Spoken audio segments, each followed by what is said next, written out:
अच्छा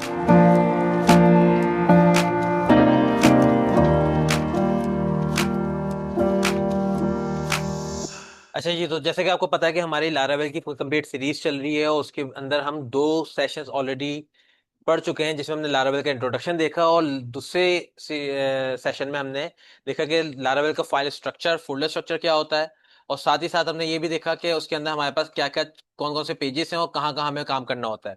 साथ ही साथ हमने राउट्स को भी थोड़ा देखा कि राउट्स क्या होते हैं, राउट्स के थ्रू हम काम किस तरह करते हैं, और उसके साथ हमने कंट्रोलर को क्रिएट करना और कंट्रोलर में थोड़ा बहुत काम भी किया, और आगे भी हम काफी काम करेंगे। आज के सेशन में हम टोटली व्यूज को देखने वाले हैं कि हमारे पास कितने टैब्स के तरीके से हम व्यू को यूज कर सकते हैं और व्यू एक्चुअल में होता क्या है।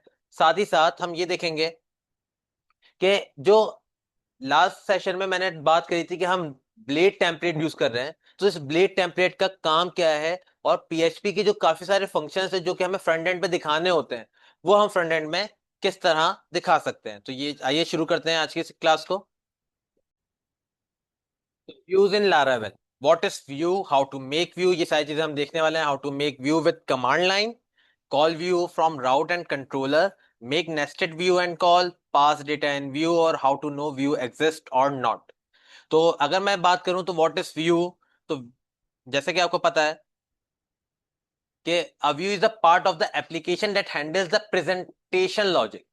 द व्यू हमारी एप्लीकेशन का वो पार्ट है जिसके अंदर हम क्या शो करते हैं, अपने प्रेजेंटेशन लॉजिक को शो करते हैं, यानी अपने पेजेस का बताते हैं कि हमारे पेज को क्या चीज दिखानी है और क्या चीज नहीं। It display data provided by the controller, ये वो डेटा को भी डिस्प्ले करता है जो कि कंट्रोलर के जरिए से आ रहा होता है। और साथ ही साथ views are typically HTML files with embedded code, blade, treasure etcetera. भाई तो सीधी सी बात है कि भाई आपके टेम्पलेट इंजन सिर्फ और सिर्फ ब्लेड नहीं है, बल्कि हमारे पास रेजर और ऐसे और भी काफी सारे टेम्पलेट इंजन है जो कि हमारे व्यूज को बनाने में हमारी मदद करते हैं। तो आपके जो व्यूज हैं वो कुछ और नहीं बल्कि सिंपल एचटीएमएल फाइल्स ही हैं, बस उसके साथ आप अपने ब्लेड या रेजर या और कोई टैबलेट इंजन के सिंटैक्स को भी यूज कर रहे हो। तो जैसे एक एग्जांपल में यहाँ पे H1 में वेलकम, और यहाँ पे एक ब्लेड सिंटैक्स यूज हुआ हुआ है डबल कर्ली ब्रैकेट्स में नेम का। आगे बढ़ते हैं।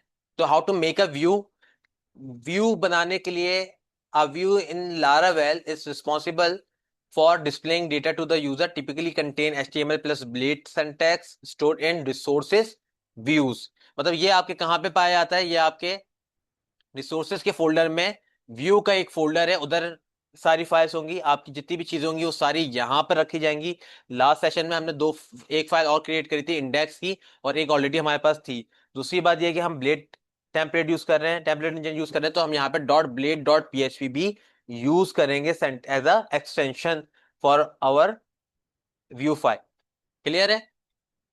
देन यहाँ पे हमारे पास आगे अगर हम बढ़े तो व्यू बनाने के लिए, जो कि हमारे पास लारावेल 10 या उससे ऊपर के वर्जन्स में आप कर सकते हो, तो हमारे पास एक कमांड लाइन भी है जिससे आप व्यू को क्रिएट कर सकते हो। तो एक व्यू को क्रिएट करते हैं कमांड लाइन के थ्रू। तो मैं यहाँ पे अपने कमांड लाइन पे आता हूँ और मुझे एक व्यू बनाना है लाइक स्टूडेंट का, या समझ लो अबाउट का। मुझे एक अबाउट का व्यू बनाना है, तो मैं यहाँ पर आता हूँ, मैं यहाँ पे बोलूंगा भाई पीएचपी आर्टिसन मेक, जैसे याद होगा आपको हमने कंट्रोलर भी इसी तरह कुछ बनाया था, मेक कंट्रोलर लिखा था, यहाँ पे मैं क्या लिखूंगा, मेक व्यू, और अपने व्यू का नाम, व्यू का नाम क्या लिखूंगा मैं अपने, फॉर एग्जांपल मेरे पास अबाउट है तो मैंने यहाँ पे अबाउट लिख दिया। अब ये देखते हैं कि क्या सिर्फ अबाउट लिखने से मेरा डॉट ब्लेड डॉट पीएचपी लिखा हुआ आ रहा है या नहीं आ रहा। मैं एंटर करता हूँ, तो एंटर करते ही मेरे पास देखें कि अबाउट का एक व्यू बन के आ गया, और देखने के बाद ये है कि मेरे पास डॉट ब्लेड डॉट पीएचपी खुद से लिखा हुआ है। तो आपके पास दोनों तरीके हैं, आप इसके थ्रू भी बना सकते हो, कमांड लाइन के थ्रू भी, और अपने व्यू के फोल्डर में आके न्यू फाइल करके भी बना सकते हो। बस आपको ख्याल रखना है कि आपको डॉट ब्लेड डॉट पीएचपी भी साथ में अपने व्यू के साथ लिखना है। सही है? तो अभी जो हमारे पास अपना व्यू बन के आया, तो इसमें देखो एक डिव बाय डिफॉल्ट आ रही है, एक डिव बाय डिफॉल्ट आ रही है। मैं इस डिव को हटा देता हूँ, मुझे जरूरत नहीं है। मैं सिंपल यहाँ पे क्या कर देता हूँ, एक अपना HTML की बॉयलर प्लेट ले लेता हूँ, टाइटल में यहाँ पे शो करा देता हूँ ये अबाउट है। ठीक है?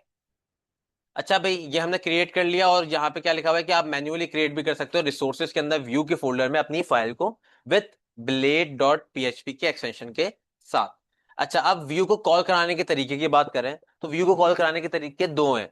या तो आप राउट के अंदर ही डायरेक्टली फंक्शन के थ्रू व्यू को कंट्रोल करा लो, वरना तो कंट्रोलर के अंदर फंक्शन बनाओ और राउट में उस कंट्रोलर के उस फंक्शन के बारे में बता दो कि भाई कौन से कंट्रोलर की कौन से फंक्शन को कॉल करना है, फिर उसके थ्रू आप अपने फंक्शन को बना सकते हो। जैसे कि आप यहाँ पे देख सकते हैं कि राउट के अंदर गेट का मेथड लगा हुआ है, वेलकम स्क्रीन पे डायरेक्टली फंक्शन बना हुआ है रिटर्न व्यू वेलकम, कि भाई वेलकम का व्यू चला दो।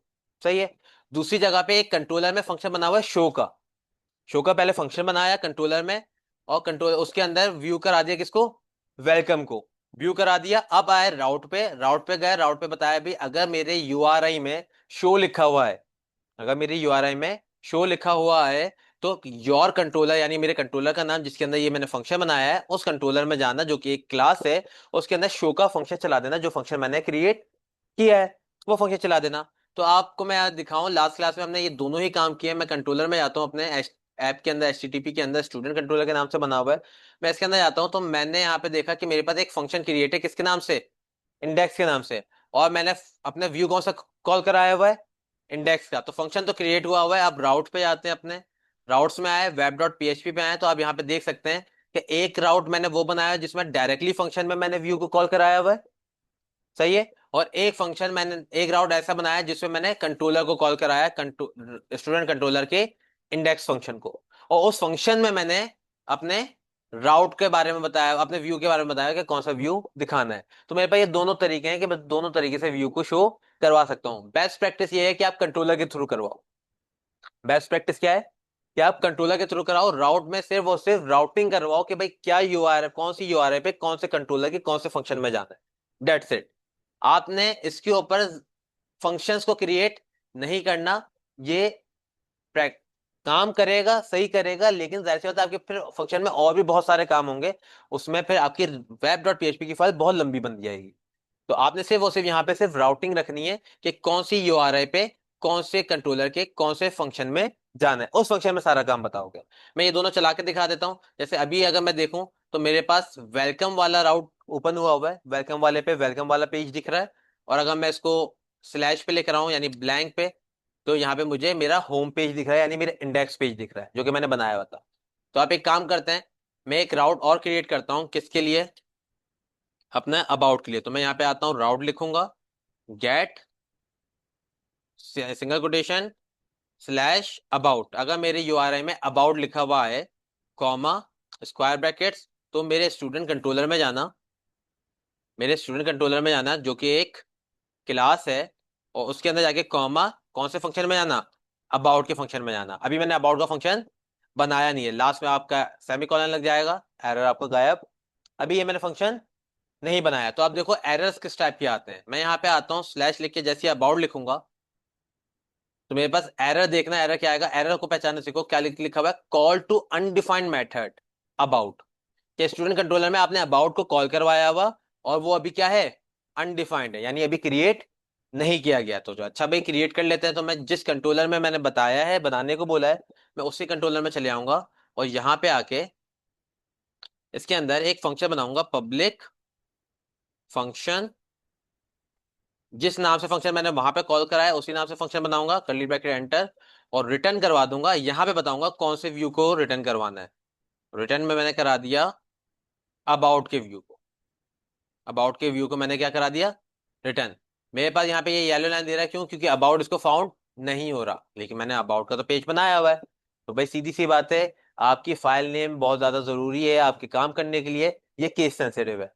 तो यहाँ पे देखो मैंने स्मॉल ए से अबाउट लिखा है और मेरी फाइल किससे बनी हुई है, कैपिटल ए से। वैसे तो आपको कोशिश करनी है कि आप कैमल केस यूज करो, यानी हमेशा फर्स्ट वर्ड आपका स्मॉल हो। जैसे ही मैं स्मॉल करता हूँ ये ऑटोमेटिकली सही हो गया और इसको वो फाइल मिल गई। होवर करने पे देखो ये बता रहा है रिसोर्सेज के अंदर, व्यूज के अंदर about dot blade dot PHP की फाइल है, ये मुझे खुद से दिखा रहा है कि ये आपकी फाइल कहाँ है।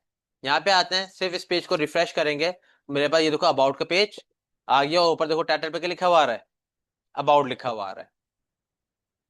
अब चलते हैं आगे की तरफ। तो इसके अंदर हम डेटा कैसे पास कर सकते हैं, हमें अगर डेटा पास करना हो तो हम किस तरह करेंगे। तो हमारे मेरे पास डेटा पास करने के 2 से 3 तरीके हैं। लाइक अगर मैं बात करूं कि मुझे डेटा पास करना है, कोई वेरिएबल पास करना है, अब वो वेरिएबल कहाँ से आया वो हम बाद में देखेंगे, लेकिन अगर वेरिएबल मुझे पास करना है तो मेरे पास 2 तरीके हैं। जैसे अगर मैं एसोसिएटिव एरे बनाऊं, एसोसिएटिव एरे में क्या होता है, एक हमारे पास की होती है, दूसरी हमारे पास उसकी वैल्यू होती है। तो मैं यहाँ पे एक की लिखता हूँ नेम, अपने एरो, और यहाँ पे उसकी वैल्यू यानी मास। ये की ऑटोमेटिकली कहाँ चली गई, अबाउट के व्यू में चली गई। इस तरह ये की कहाँ चली गई, मेरे अबाउट के व्यू में चली गई। बस मुझे अब अबाउट के व्यू में आना है। H1 या जो भी आपको, जो टैग आपको यूज करना है आप वो टैग यूज कर सकते हो। उसके अंदर कोई भी वेरिएबल जो कि आपके व्यू को दिया जा रहा है कंट्रोलर के जरिए, उसको कॉल कराने का तरीका क्या है, आप पहले ब्लेड सिंटैक्स खोलोगे। ब्लेड सिंटैक्स क्या होते हैं, double curly brackets. Blade syntax आपने ओपन किया और उसके अंदर जो वेरिएबल आ रहा है उस वेरिएबल को आपने लिख दिया। मेरी वहां पे जो की है, यहाँ पे मेरा वो क्या है, वेरिएबल है, डॉलर नेम। यहाँ पर आते हैं, इसको रिफ्रेश करते हैं, तो मेरे पास देखो नेम प्रिंट हो रहा है। जो कि मेरी की वैल्यू थी वो वैल्यू डायरेक्टली यहाँ पे प्रिंट हो गई। तो वैल्यू लाने के तरीके बहुत सारे हैं, जैसे अभी मैं लेकर आया हूँ एसोसिएटिव एरे की मदद से।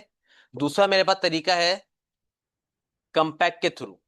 किसके थ्रू, कंपैक्ट के थ्रू। कंपैक्ट एक मेथड है जो कि आपकी व्यू में मल्टीपल वेरिएबल्स ले जाने के लिए बनाया गया है। मतलब अगर मैं इस फंक्शन में जितने भी वेरिएबल बनाऊं वो सारे मैं कंपैक्ट के थ्रू ले जा सकता हूं। लाइक मैं दो वेरिएबल बनाता हूं, एक बनाता हूं dollar name equals to single quotation mass semicolon, एक बनाता हूं मैं डॉलर एज इक्वल्स टू, और कोटेशन से आएंगे 26 सेमीकोलन। दो वेरिएबल बनाए। कंपैक्ट में मैं ये दोनों वेरिएबल बारी बारी पास कर दूंगा, यानी dollar name comma dollar age. इस तरह मेरे इस अबाउट के पेज में ये दोनों वेरिएबल चले गए। मतलब मैं डायरेक्टली पूरे पेज में, ये पूरे पेज में कहीं पे भी उन दोनों वेरिएबल को एक्सेस कर सकता हूं, जैसे अभी मैंने एक वेरिएबल को एक्सेस किया हुआ डॉलर नेम के नाम से।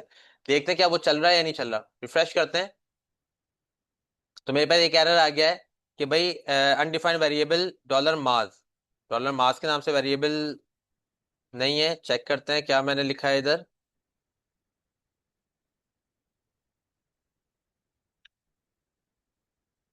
डॉलर मास क्यों आ रहा है, देख लेते हैं, लिखते हैं भाई। रिफ्रेश किया,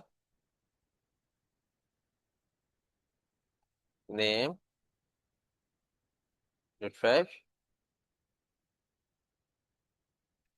एक वक्त में अगर एक वेरिएबल भेज के देखें पहले,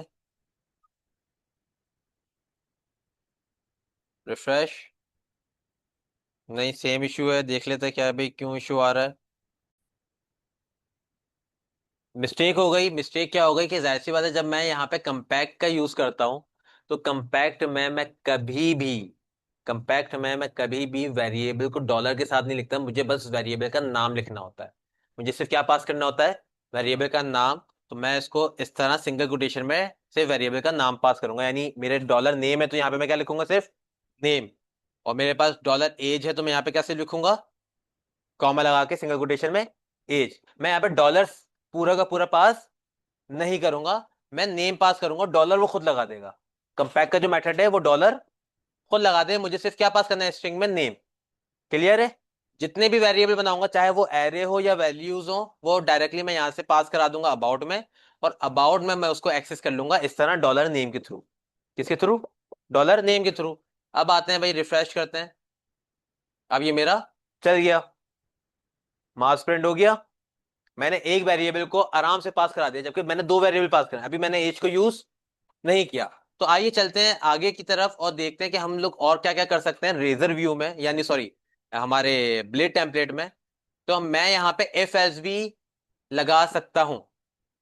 मैं यहाँ पे एफ एस बी लगा सकता हूँ ये देखने के लिए कि क्या मेरा व्यू एग्जिस्ट करता है या नहीं। तो मेरे पास उसके लिए एफ है, ये मैं अपने फंक्शन में लगाऊंगा कि अगर मेरा व्यू एग्जिस्ट करता हो तो यहाँ जाए, अगर नहीं करता हो तो यहाँ जाए। फॉर एग्जाम्पल मैं यहाँ पर आया, मैंने अपने कंट्रोलर में गया और कंट्रोलर में आके बोलूंगा, जैसे इंडेक्स वाले को बोलता हूँ मैं इंडेक्स वाले को बोलता हूँ, इसको मैंने कंट्रोल एक्स किया। मैंने कहा if view round bracket arrow exists. अब व्यू का नाम बताना है मुझे, मैंने कहा भाई इंडेक्स।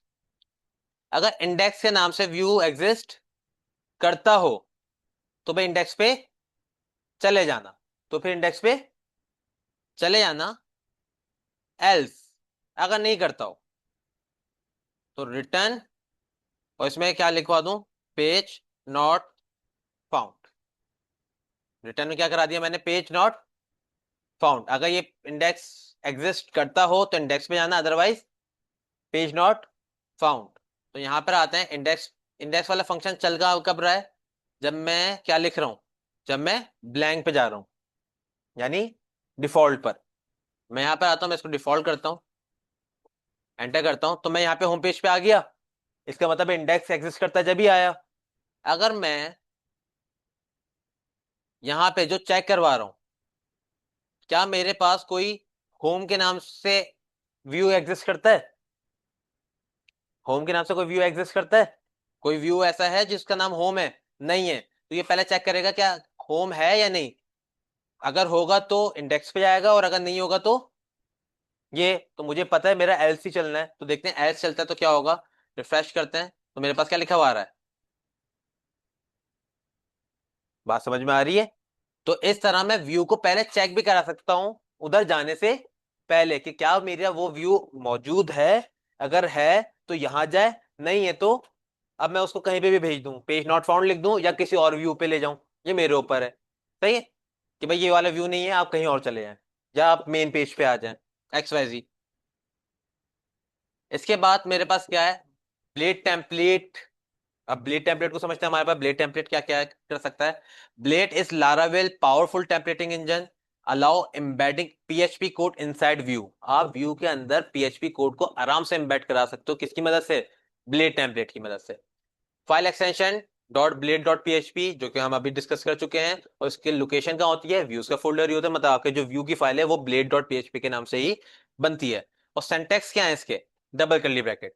डबल कर्ली ब्रैकेट लगा के आप डायरेक्टली किसी भी पीएचपी वेरिएबल को एक्सेस कर सकते हो, और वो एको भी हो जाता है, यानी प्रिंट भी हो जाता है। कमेंट करने के लिए हमारे पास double curly bracket with double hyphens के साथ आप किसी भी चीज को कमेंट कर सकते हो, वरना आपके पास शॉर्टकट की भी है।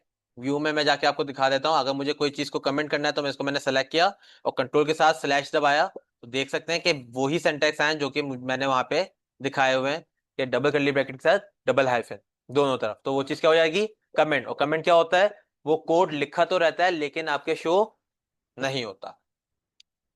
अब बात करते हैं, क्या हम पीएचपी की जो कुछ मेजर फंक्शनैलिटीज हैं, like if, for each, loop, for loop, तो ये क्या चीजें हम एक्सेस कर सकते हैं। तो जरा आपको याद होगा, मैंने अभी अभी अबाउट के पेज में जब मैं यहाँ पर आ रहा था, तो मैंने यहाँ पे नेम के साथ एज भी भेजी है, नेम के साथ एज भी भेजी है। तो मैं यहाँ पे एक काम करता हूँ, मैं यहाँ पे इफ का फंक्शन लगाता हूँ पीएचपी का, तो देखो किस तरह लगता है। यहाँ पे मुझे कोई पीएचपी का सिंटैक्स ओपन नहीं करना, कोई कुछ नहीं करना, मुझे लिखना है @if, @if। मैंने ब्लेड एक्सटेंशंस डाउनलोड करी हुई है, एक blade template, Laravel blade snippet की, तो ये मुझे स्निपेट शो करा रहा है। मैंने लिखा भाई इफ, इफ के साथ राउंड ब्रैकेट, अब मैं कंडीशन दूंगा। मुझे पता है मेरा जो वेरिएबल आ रहा है वो $a आ रहा है ना, उसको मैंने एक्सेस किया। मैंने कहा भाई अगर ये ग्रेटर देन इक्वल्स टू 18 हो, अगर ये ग्रेटर देन इक्वल्स टू 18 हो, नीचे आया, मुझे कोई कर्ली ब्रैकेट लगाने की जरूरत नहीं है। मैं सिंपल H1 लिखता हूँ, और उसमें लिखता हूँ कि भाई यू आर इलिजिबल। सही है।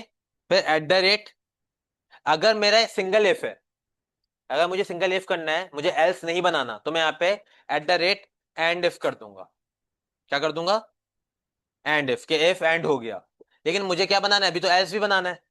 तो मैं इसके नीचे एल्स लिखूंगा, नीचे आऊंगा H1, और H1 में लिखूंगा you are not eligible, you are not eligible. और यहाँ पे at the rate end if, जो इफ स्टार्ट किया था वो मैंने एंड कर दिया कहां पर, एल्स के बाद। सिंटैक्स देख लेते हैं, हमारे पास सिंटैक्स देख रहे हैं। पहले आप एट द रेट के साथ इफ के साथ कंडीशन दोगे, बीच में कोई कर्ली ब्रैकेट नहीं है। इसका फायदा ये है कि आपको कोई कर्ली ब्रैकेट के अंदर एको एको करने की जरूरत नहीं है। आप सिंपल अपना जो HTML का कोड है वो HTML का कोड करो, ऊपर से लेकर नीचे तक, बीच में आप कहीं पे भी कोई भी काम कर सकते हो। चला के देखते हैं क्या ये चल रहा है या नहीं। तो मैं यहाँ पे आता हूँ, अबाउट के पेज पे आता हूँ, क्योंकि मैंने अबाउट के पेज पे काम किया हुआ है ये। तो अबाउट पे आया, एंटर किया, तो क्या लिखा हुआ आ रहा है, यू आर एलिजिबल। क्यों? क्योंकि मैंने यहाँ पे जो वैल्यू पास करी थी वो 26 करी थी, ऐसा ही है। अगर मैं इसको करता हूँ 15, अगर मैं वैल्यू पास करता हूँ 15, यहाँ पे आके रिफ्रेश करता हूँ, तो अब क्या लिखा हुआ आ रहा है, यू आर नॉट एलिजिबल। तो आप देख सकते हैं कि किस तरह मैं यहाँ पे आराम से इफ एल्स कर पा रहा हूँ। अब अगर बात करते हैं लूप की, अगर बात करते हैं लूप की, तो मैंने लिखा भाई eight the rate, for loop है ना, फॉर लूप राउंड ब्रैकेट। अब मैंने सिंटैक्स से यूज किया, मैंने एंटर कर दिया, तो देखिए लूप शुरू हुआ तो एंड फॉर खुद हो गया। वही लूप आपने एट द रेट के साथ एंड भी कर देना है। यहाँ पे कंडीशन दूंगा कि भाई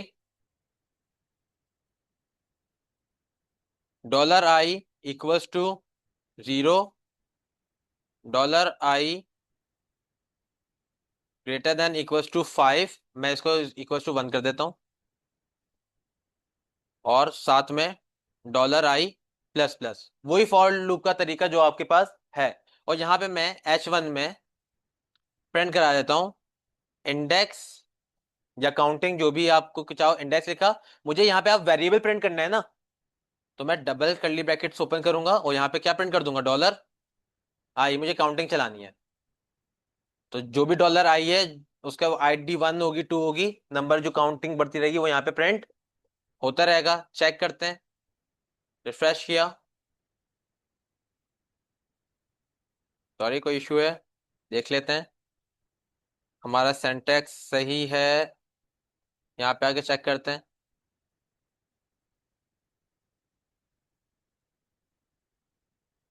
फॉर एंड फॉर, मेरे ख्याल में हमने जो इफ यूज किया हुआ है ऊपर, इस वजह से शायद नहीं चल रहा, तो मैं इसको क्या कर देता हूँ, कमेंट, यहाँ पे आके इसको रिफ्रेश करता हूँ।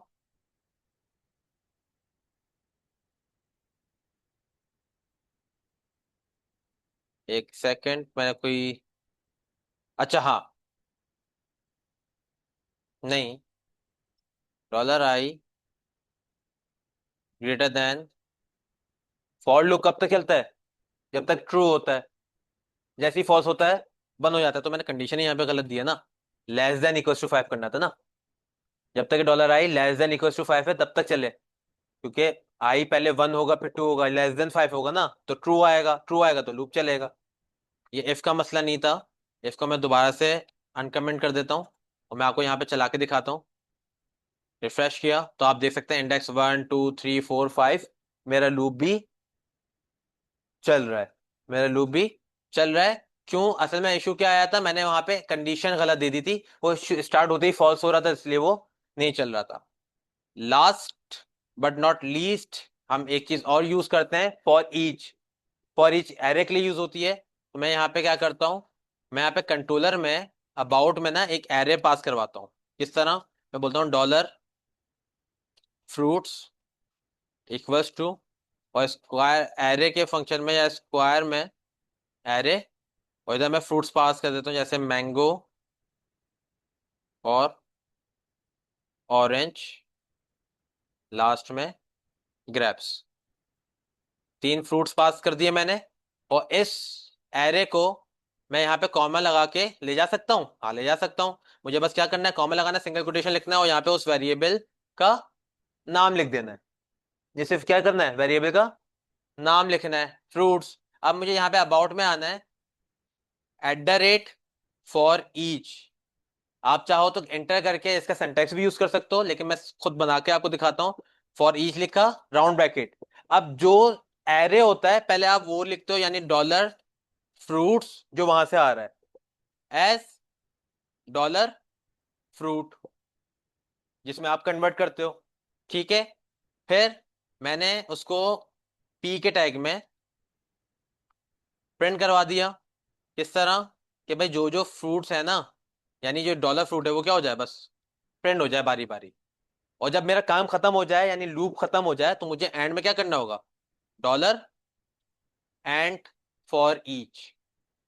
बस जो चीज मैं शुरू करूंगा उसको एंड करूंगा, कर्ली ब्रैकेट एक तरीके से यहाँ पे इस तरह काम कर रहा है। बस बीच में आपको कोई एको या कोई चीज करने की जरूरत नहीं, बीच में आप आराम से HTML यूज कर सकते हो। ऊपर फॉर ईच स्टार्ट किया तो नीचे एंड कर दिया। चेक करते हैं रिफ्रेश करके, तो देखो यहाँ पे आ रहा है मैंगो ऑरेंज एंड ग्रेप्स। मैंने वहां से एरे लाके यहाँ पे फॉर ईच में रख के उसको आराम से प्रिंट करवा लिया। यानी कि आपकी जो पीएचपी की जो हेडेक थी, जो आपको पीएचपी का सिंटैक्स ओपन करना होता था, उसके अंदर फिर आप HTML का कोड नहीं कर सकते थे, यहाँ पे वो सारी चीजें खत्म हो गई हैं ड्यू टू हमारे ब्लेड टेम्पलेट इंजन की वजह से। हमारा काम बहुत ज्यादा आसान हो गया है। प्लस साथ में आप यहाँ पे इंक्लूड भी बहुत आसानी से यूज कर सकते हो। जैसे ही मैं डॉलर इंक्लूड का यूज करता हूँ, मतलब सॉरी डॉलर इंक्लूड बोल रहा हूँ, मैं @, इंक्लूड का यूज करता हूं, तो इंक्लूड का मेथड यूज करते ही मैं इसके अंदर डायरेक्टली व्यू के फोल्डर में पहुंच गया। मैं व्यू के अंदर फोल्डर में पहुंच गया। बस मुझे यहाँ पे क्या करना है, मुझे अपने व्यू का नाम बताना है कौन से व्यू को इंक्लूड करवाना है। जैसे फॉर एग्जांपल मैं यहाँ पे क्या करता हूँ, मैं इंडेक्स के व्यू को क्या करा देता हूँ, इंक्लूड करा देता हूँ। इंडेक्स के व्यू को क्या करा दिया, इंक्लूड का मतलब ये है कि इंडेक्स में जो भी कुछ है ना वो यहाँ पे आके प्रिंट हो जाएगा। जो भी कुछ है वो यहाँ पर आ जाएगा। इंडेक्स में क्या चीज है, मेरे पास एक H1 में होम पेज लिखा हुआ है, ऐसा ही है। तो यहाँ पर आते हैं अबाउट में, रिफ्रेश करते हैं, तो आप देख सकते हो वो होम पेज भी अब यहाँ पे आ रहा है। होम पेज में यानी इंडेक्स में जो भी कुछ लिख रहा हूँ वो कहाँ पे आ रहा है, अब अबाउट के पेज में आ रहा है। क्यों आ रहा है, क्योंकि मैंने यहाँ पे उसको इंक्लूड करा दिया। तो इंक्लूड कराना यहाँ पे इतना आसान है कि आपको कोई बड़े बड़े पाथ नहीं देने। PHP में या किसी और लैंग्वेज में हमें इशू क्या होता था, हमें पाथ्स देने होते थे। कई दफा जो स्टूडेंट्स को मसला होता था वो रिलेटिव पाथ देने में होता था कि सर पाथ को फाइंड कैसे करें कि हम कहाँ पे जाना चाह रहे हैं या कहाँ से लिंक कराना चाह रहे हैं। यहाँ पे ये शुरू ही एब्सोल्यूट से होता है। मैंने जहाँ पे जैसे डॉलर इंक्लूड @include लिखा, ये मैं डायरेक्टली कहाँ पहुंच गया, व्यू के फोल्डर में। अब मुझे व्यू के फोल्डर के अंदर अगर डायरेक्टली व्यू की फाइल है तो मैं फाइल का नाम लिखूंगा। अगर व्यू के फोल्डर के अंदर मैं मल्टीपल फोल्डर्स बनाऊंगा तो मैं उसी के हिसाब से पाथ को शुरू करूंगा। यहाँ पे वो बैक जाके वापस आने की कहानी नहीं है, डबल डॉट स्लैश वाली कहानी नहीं है। तो इस तरह मैं यहाँ पे काफी सारा काम कर सकता हूँ अपने ब्लीड टेम्पलेट में। और साथ ही अपने जब मैं आगे काम करूंगा, अपने क्रड्स का काम करूंगा, अपना प्रोजेक्ट बनाऊंगा, तो ये सारी चीजें मेरे लिए बहुत फायदेमंद होंगी। जो कि आप खुद देखोगे कि बड़े आसानी से मैं सारी सिंटैक्स इजीली एम्बेड भी कर रहा हूँ, उसको यूज भी कर रहा हूँ। तो जितना अभी तक हम करते जा रहे हैं उसको साथ साथ प्रैक्टिस करते रहो, ताकि आपके लिए जो कोई क्वेश्चन है या कोई क्वेरी है वो पहले ही सॉल्व हो जाए। और अगर कोई सवाल है या कोई क्वेश्चन हो तो आप डायरेक्टली मुझसे पूछ सकते हो।